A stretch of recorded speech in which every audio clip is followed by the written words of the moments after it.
Hello everybody and welcome to an amazing top 5 list of physical items for Smite. In this list we'll be taking a look at items exclusive to physical based gods such as warriors, assassins, and hunters. For this list we'll judge these items for their overall use, stats, and synergy within builds that would make them most effective in several builds. This will also exclude all consumables, relics, and items that are not limited to only physical gods. Therefore we'll leave protection and attack speed based items that can be built by all gods in the game out of this list.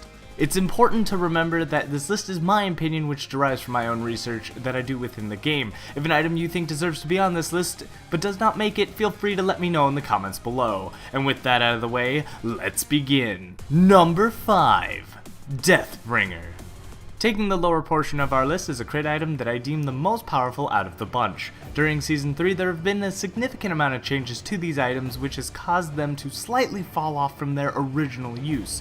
Being primarily carried by hunters, Deathbringer provides the highest power you can gain with an additional boost to critical damage. The damage boost applies to all crit damage, which includes both basic attacks and skills on specific gods. In comparison to other crit items, there is a slight honorable mention to Wind Demon, as that has currently played into some new builds, providing a unique style of mobility and damage. However, even with its additional effects, Wind Demon typically should be comboed with Hasten Fatalis to make its effect take place at its full potential.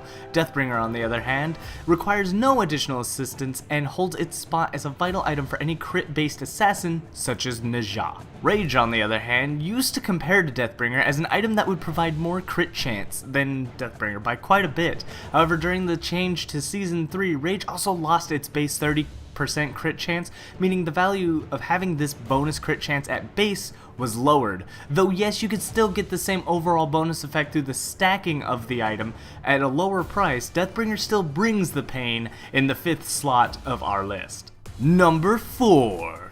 Jotun's Wrath.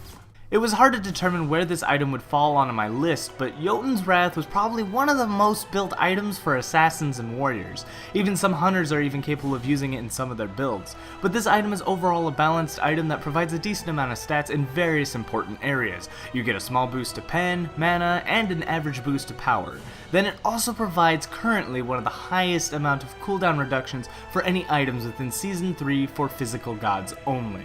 What gives this item a place on my list is simply its universal purpose, as it serves as an amazing early pen item that makes the difference in damage early game. It also is a great item for its average power, since it does not punish you for having to replace something in your build for its utility of cooldown reduction. On top of that, it provides a small boost to mana that assists in an overall sustain, and even assists in giving some power to the next item on our list.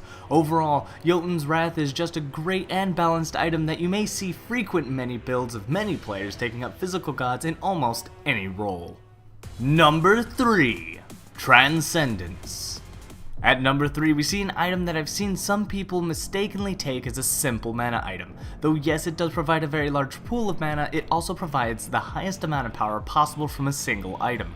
Remember that the power does not exactly mean damage. However, on the other hand, it does serve as the base for the formula calculated for damage. For physical gods, power translates into 100% in basic attack damage, and as damage in skills vary based on god, depending on their scaling on every single skill. Compared to other stackable items like Warlock Sash or Devourer's Gauntlets, Transcendence can be bought into the late game, or even really late into the build, and still have a significant impact to your stats. Being Transcendence gives power based on your maximum mana, your level can influence the power by just having a higher mana pool from the base mana of the god. Additionally, Transcendence at base gives you an additional 300 mana. By itself, Transcendence actually starts off with 44 power with only the stats provided from the item. Then if we take the average max level mana pool of a physical god, we can gain additional power. The mana pool on average should be around 925, giving Transcendence a total power of 72 right off the bat if you purchase it at max level.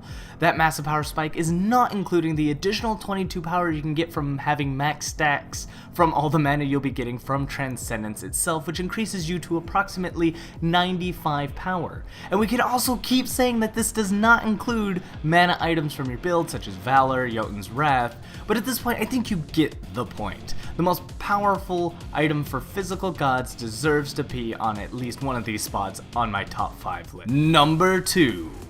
Synergize. No, don't worry, I wasn't talking about your chin size, but rather that's how you pronounce this rather amazingly powerful item, chin size, for Season 3 of Smite. This particular item was amazingly powerful back in the first season of Smite, which allowed any physical god to pick it up and wield it effectively regardless of role or class. In addition, the damage and speed on the item was so stupid high that it was almost foolish to ignore the item. Builds such as the Unicorn build from Season 1 focused on providing a high pen stat to the players so that you may focus in unleashing a near true damage chin size with amazingly high attack speed.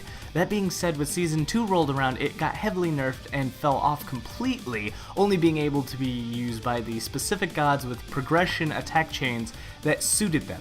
Even then, the item still wasn't effective enough, and the gods that relied on this item were not performing nearly as well in the second season. Come around the third season, the item blossoms into glory once again as it provides more power and costs even less than its original form. Though not nearly as powerful as Season 1, it is still a common item found in builds for physical gods looking to deal damage. Warriors, assassins, and hunters alike look to this item to melt any target. It doesn't matter if the opponent builds any additional health items since the damage dealt is percent based.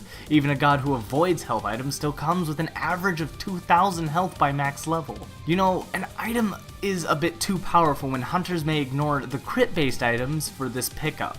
Not only does it provide an expected average amount of power of 40, but it gives attack speed on top of this bonus damage to maximum health. Additionally, we need to remember that this item procs with every basic attack landed, and if you understand progression attack chains, then you can see the damage adds up faster than it really should, especially on gods like Kali. I mean, god damn it, screw Kali. Number 1. Golden Bow. As one of the best items of this season, Golden Bow outright steals this spot. We began Season 3 with such a shaky start, so many scary new mechanics such as the change to relics and various new items added in. Then Hi-Rez thought, hey, you know that item Golden Bow that works the way it is? Yeah? Let's change that. Then that's about when we all realized the Hunter's meta would soon return.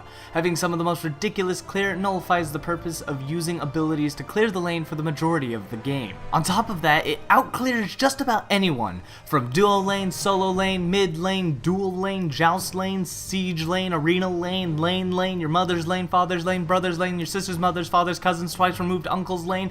If there was a lane to be outcleared, you could bet this item did it by itself. Originally, Golden Bow was a selective crit item that had certain gods such as Artemis and Mercury who had a quirk in their kits allowing them to take advantage of this item.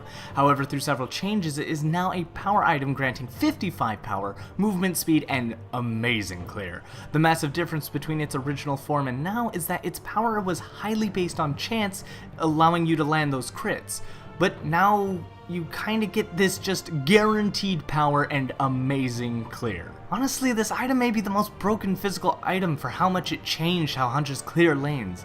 I would welcome a nerf to this item so we can go back to clearing lanes strategically with the management of our mana and our own clearing abilities. There was no need for this item to become so powerful that it is now essentially a must on any hunter. So what do you guys think? Do you agree with the list? Are there any physical only items you feel deserve to be on this list? Let me know in the comments down below. Don't forget to leave me a like on this video if you feel the effort I put into it was worth your while. It takes me a great deal of time to get these videos done, and it's always appreciated when you guys stop by.